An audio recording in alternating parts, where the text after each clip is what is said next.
Bismillahirrahmanirrahim. Assalamualaikum warahmatullahi wabarakatuh. Jadi di kesempatan kali ini saya akan menjelaskan sedikit tentang data warehouse. Jadi nanti ada video-video lainnya terkait data warehouse ya. Jadi sekarang introduction aja sedikit tentang data warehouse. Nanti kita bakalan buat ada studi kasus gitu dari kita proses awal buat data warehouse, dapat data operasionalnya sampai nanti kita buat uh, dashboardnya ya. Jadi nanti kita buat dashboardnya di Tableau. Kita ETL juga nanti di tengah-tengah prosesnya kita belajar ETL. Jadi pertama-tama saya jelasin dulu sedikit ya, terkait data warehouse ya. Yang pertama ada sini ada outline-nya, ada data warehouse, kegunaannya, arsitekturnya, dan ada fact table, gimana cara buat data warehouse, pendekatannya, view, cara menyimpan data warehouse, temporal skenario-nya. Oke, yang pertama aja, data warehouse itu kurang lebihnya itu kayak sebuah sistem yang mengolah data, melakukan analisa, menyimpan data yang sangat besar dari suatu perusahaan, nanti disajikan ke eksekutif.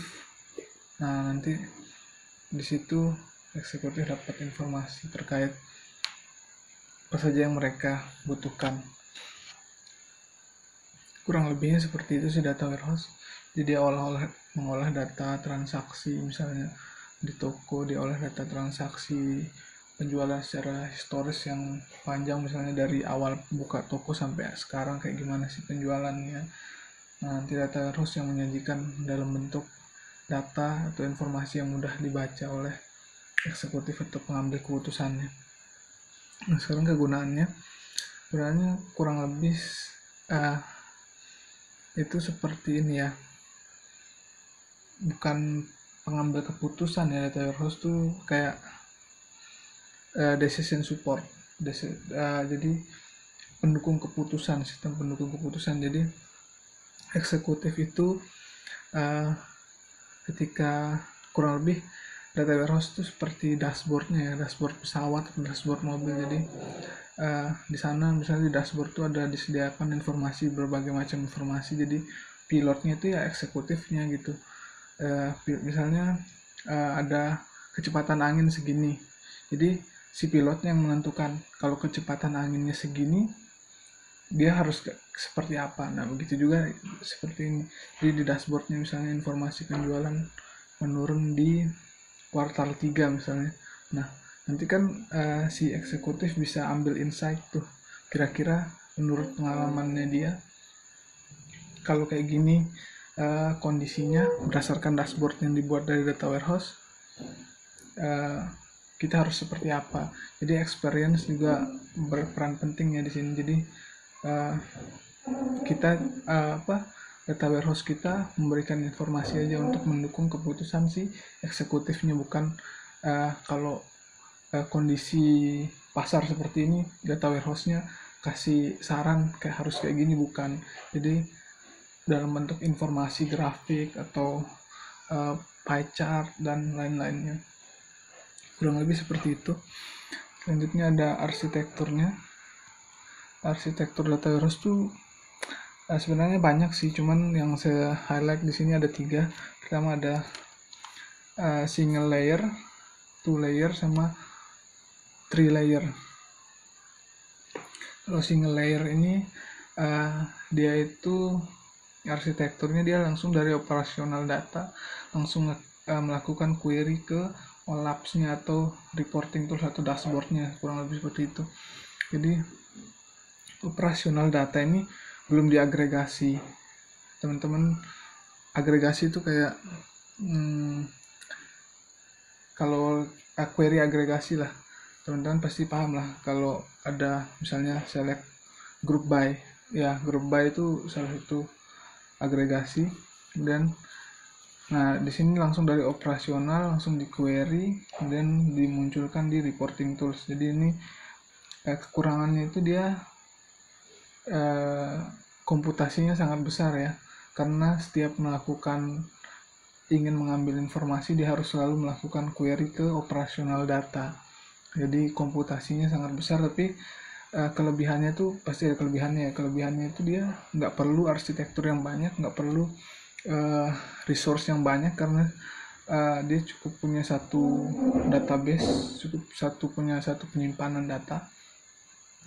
Selanjutnya ada two layer. Two layer ini dia di sini ada ETL tools, ada ETL-nya, ada proses extract, transform sama load-nya. Load ke data warehouse-nya. Jadi dari operasional data diambil, dibersihkan data outlier dan lain-lainnya. Kemudian data-data formattingnya dan segala macamnya dibersihkan, kemudian di load ke data warehouse. Nah, baru dari data warehouse ada data mart. Data mart ini kayak sub-sub dari data warehouse lah ya. Misalnya ada kalau di perusahaan tuh kayak ada marketing, terus ada HRD, kurang lebih kayak gitulah. Kemudian dari sini baru di reporting tool. Jadi di sini kelebihannya dia sudah dari operasional dia sudah dilakukan agregasi dan query dan segala macam, baru disimpan di data warehouse. Jadi di sini nggak terlalu banyak memakan komputasi ya. Cuman kekurangannya ya ada resource yang berlebih di sini digunakan. Selanjutnya yang terakhir ada three layer.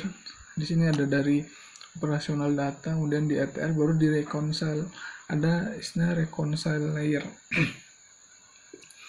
Jadi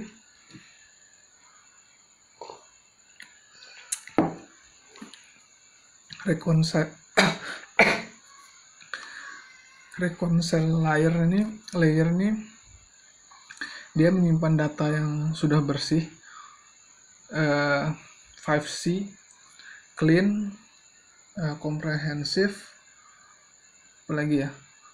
Jadi data itu sudah 5C ya. Mungkin teman-teman bisa cari rujukannya juga, saya agak lupa itu 5C kepanjangannya apa. Jadi datanya sudah bersih, tapi dia belum jadi data warehouse. Dia ini bisa dipakai, data yang sudah bersih dan bisa dipakai ke data yang lain, misalnya jadi apa ya, dikonsumsi sama unit lain selain oleh data warehouse-nya, kurang lebih seperti itu. Jadi sudah bersih, kemudian lagi di ETL lagi sesuai kebutuhan data warehouse-nya. Ini cuman kayak pembersihan ini loh, formatting dan segala macamnya itu di sini. Cuman untuk penyesuaian ke data warehouse dia harus ETL lagi. Cuman sampai di sini datanya sudah bersih. Ngambil dari eksternal data, dari operasional data itu kan sudah harus disatukan formatnya, misalnya laki, perempuan, LP gitu. Nah, sampai sini udah bersih, cuman untuk menyesuaikan ke data warehouse-nya harus di ETL lagi. Kurang lebih seperti ya, kekurangan jelas resource yang dipakai pasti banyak. Cuman kelebihannya dia kalau butuh data bersih sudah ada disediakan di reconcile-nya kalau mau dipakai oleh unit lainnya. Selanjutnya ada fact table. Nah, fact table ini contoh fact table, salah satu rancangan data warehouse sederhana. Ini namanya star schema. Di sini jadi di fact table tuh susunannya itu di data warehouse tuh biasanya tabelnya itu terdiri dari dimensi itu ada time, branch, lokasi sama item ya, atau produk. Biasanya ada dimensi, ini istilahnya dimensi yang 4 ini. Kemudian ada measure-nya itu biasanya ukuran untuk mengukur data warehouse-nya. Kemudian di sini apa ya, kayaknya itu aja deh di fact table. Nanti kita belajar lebih jauh di studi kasusnya ya. Selanjutnya ada 3 pendekatan untuk buat data warehouse. Itu biasanya itu ada lihat data dulu. Kita lihat dulu data yang ada di, misalnya kita dikasih proyek nih, ini proyek perusahaan X, kita lihat dulu data operasionalnya kayak apa, baru kita buat rancangannya kira-kira seperti apa nanti data warehouse-nya. Dan ada kita buat dulu rancangannya, rancangan umumnya, baru kita lihat datanya, nanti kita koreksi ulang lagi. Dan yang ketiga ada kita lihat datanya, kemudian kita diskusi, kita lihat dulu data yang ada di operasionalnya, kemudian kita lakukan diskusi dengan usernya mau butuh apa aja. Nanti kita bisa diskusi dua arah karena kita sudah lihat data yang dipunyai oleh usernya seperti apa, jadi kita enak diskusi sama usernya, baru kita buat rancangannya berdasarkan diskusi dan data tersebut. Biasanya orang merekomendasinya yang ketiga sih, lihat data, diskusi, baru buat rancangannya. Selanjutnya membuat data warehouse. Kurang lebih secara umum tuh ada 4 langkah sih buat data warehouse. Yang pertama tuh ada bisnis proses. Jadi pertama kita harus lihat dulu bisnis proses dari user kita. Misalnya kita punya Bukalapak nih. Bisnis proses Bukalapak tuh apa aja sih?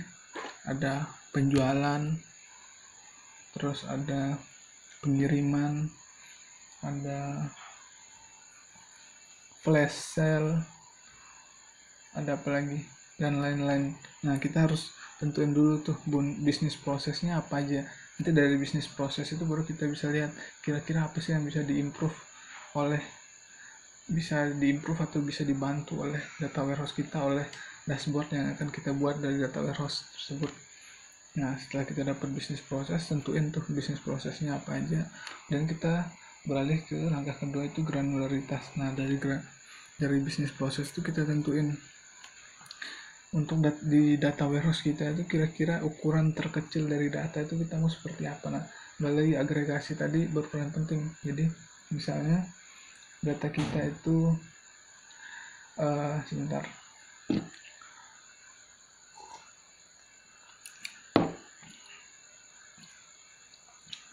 Jadi misalnya kita mau di data warehouse kita ukuran terkecilnya itu adalah hari. Jadi misalnya kita punya dimensi waktu, user, sama produk. Jadi kalau kita mau buat granularitas terkecil kita adalah hari, maka kita akan melakukan agregasi untuk semua user A, untuk produk ini, produk X misalnya, untuk satu hari itu dia melakukan pembelian berapa kali misalnya. Jadi bisa aja satu user itu kan dalam satu hari bisa beli 10 produk X dari toko yang berbeda-beda kan. Nah, itu diagregasi, dijadikan satu. Nah, itu yang disimpan. Jadi seandainya nanti di operasional kita punya record, ada 10 record untuk satu hari untuk satu user. Jadi nanti di data warehouse kita agregasi untuk jadi satu record aja. Nah, itu kelebihannya. Kalau kita misalnya single layer sama two layer tadi, kurang lebih seperti itu. Jadi kita tentuin apa sih ukuran terkecil dari setiap tuple di data warehouse kita. Selanjutnya ada dimensi. Nah, dimensi ini kita nentuin tuh seperti yang udah dijelasin. Nah, ini dimensinya.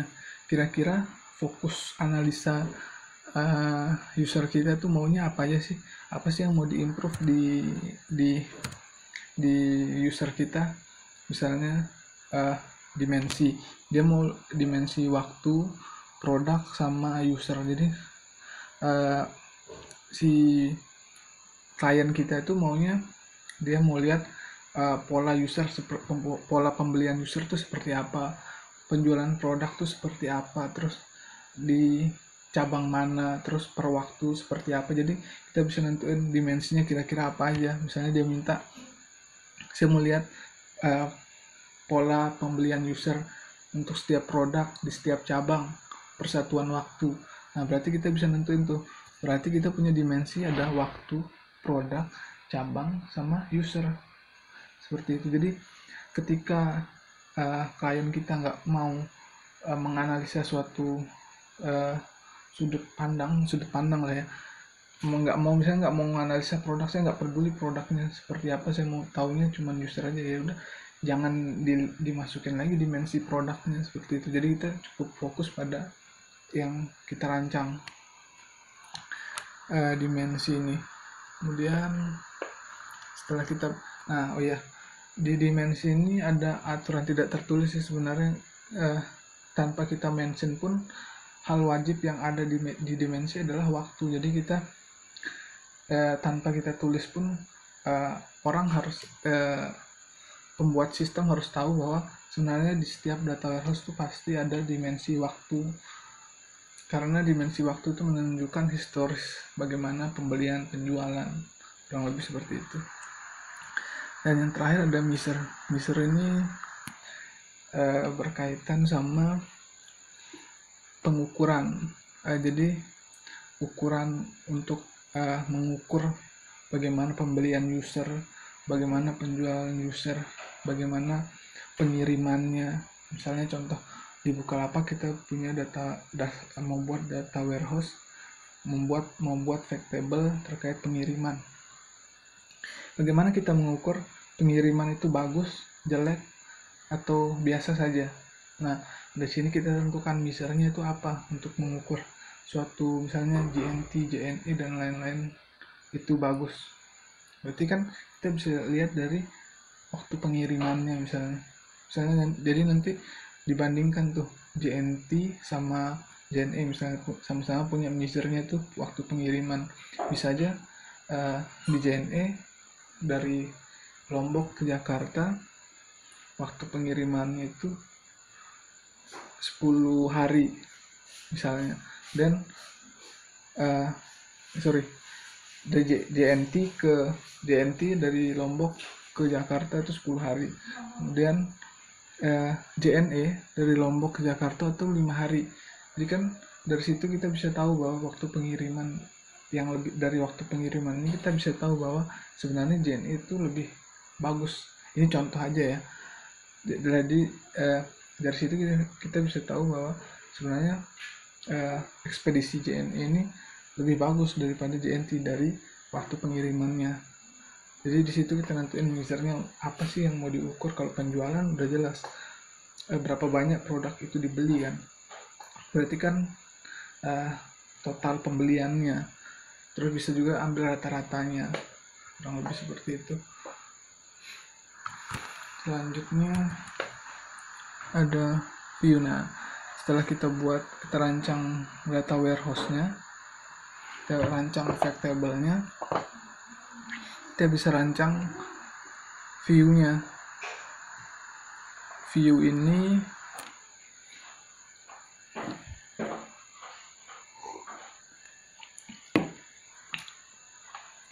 kurang lebih gunanya sih untuk komputasi ya, memudahkan proses query kita.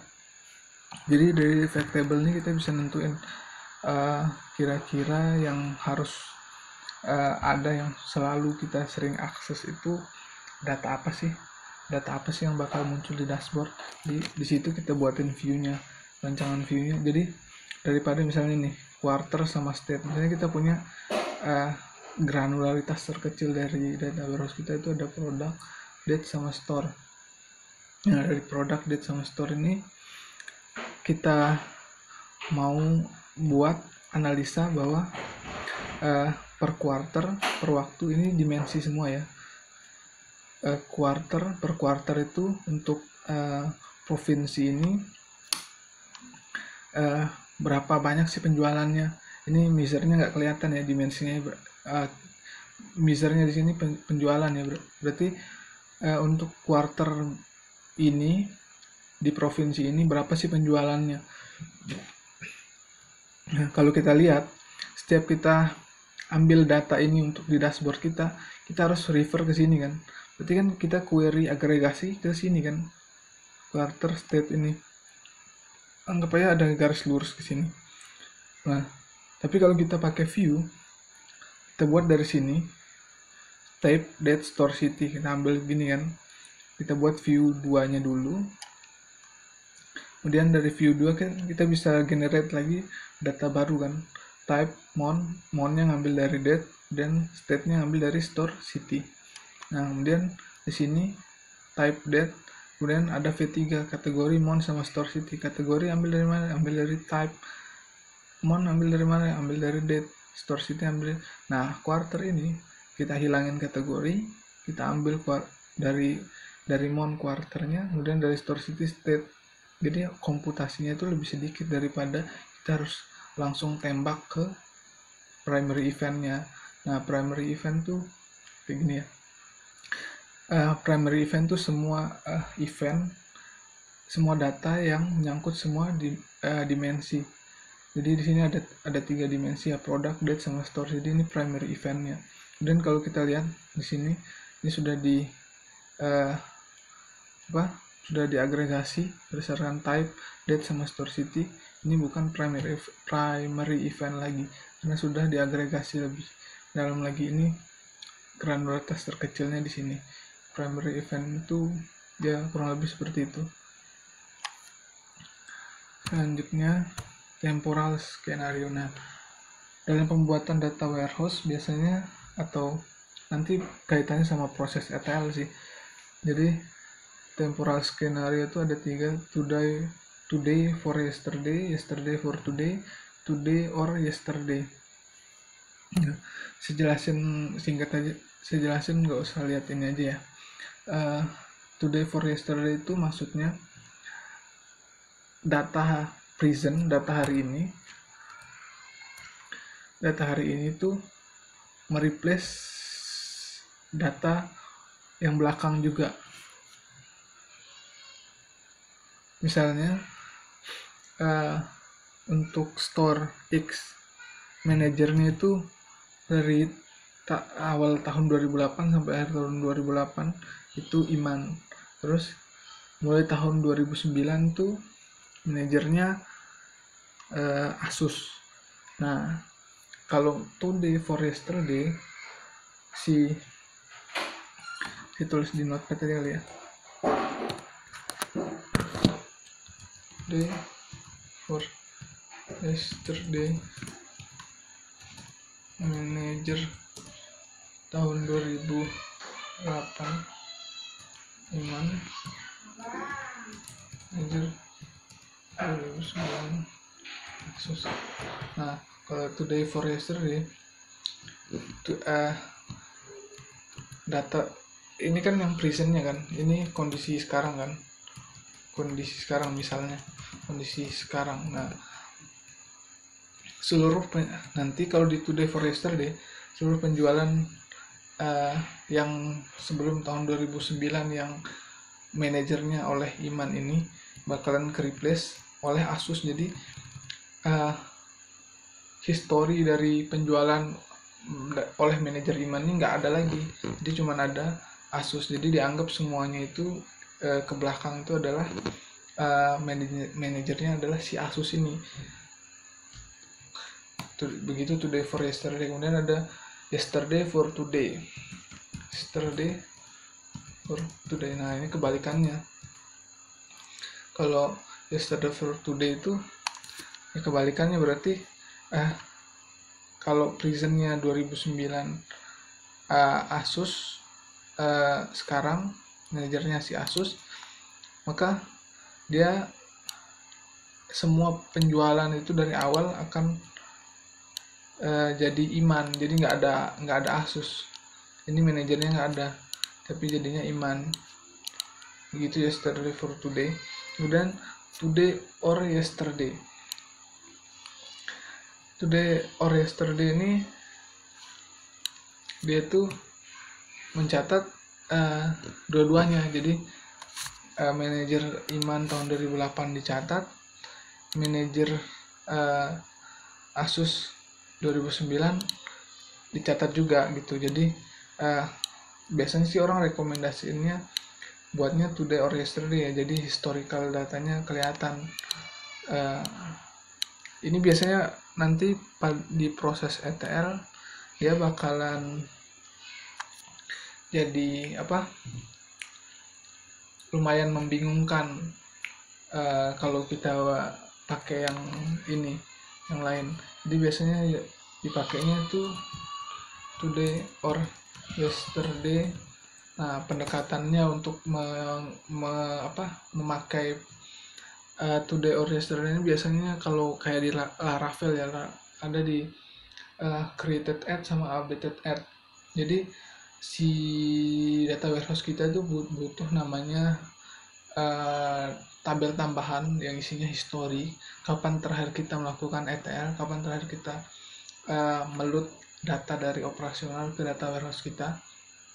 Begitu kita tahu kapan terakhir kita melakukan ETL, jadi kita bisa membandingkan terakhir ETL sama created at sama updated at dari data kita itu kapan sih terakhir. Nah, dari situ kita bisa load data semuanya. Kemudian di situ kita bisa nyimpen data-data tersebut. Bentar.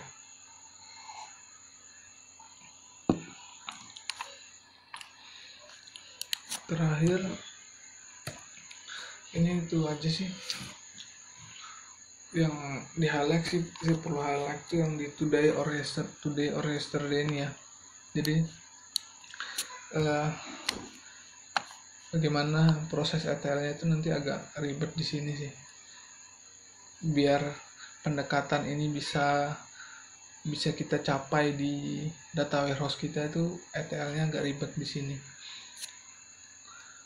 Nanti kita sama-sama belajar aja di studi kasusnya. Jadi referensinya saya ada 2 dari Matteo Gofarelli sama Robert Rambel. Teman-teman bisa cari aja di Google, itu lengkap biasanya. Tapi saya lebih sering merujuk ke sini sih, ke Matteo Gofarelli. Oke.